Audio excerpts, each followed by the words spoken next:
पर्यटन स्थळांवर villa booking प्रकरणी ऑनलाईन फसवणूक करणाऱ्याच्या मुसक्या आवळल्यात।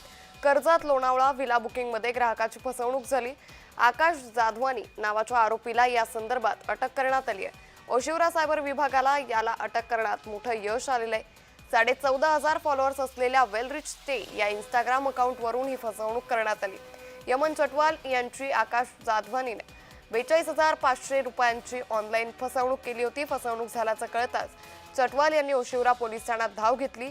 पोलिसांनी तात्काळ बीएनएस कलम 318 व आयटीआय कलम 66 सीडी अंतर्गत गुन्हा दाखल करून तपासाला सुरुवात केली। आणि या संदर्भात आता ऑनलाईन फसवणूक करणाऱ्या या आरोपीच्या मुसक्या वळण्यात आलाय। पर्यटन स्थळांवर विला बुकिंग करण्यासंदर्भात हा अपहार करण्यात येत होणार। तर आकाश जाधवानी नावाच्या आरोपीला आता अटक करण्यात आली। उपनिरीक्षक शरद देवरे, हवालदार अशोक कोंडे, शिपाई विक्रम सरनोबत पुण्यात जाऊन आरोपीचा शोध घेतलाय। त्यांनी 20 मार्चला पुण्याच्या खराडीमधील चोखीधाणी या ठिकाणावरून आरोपी आकाशला अटक करण्यात आली।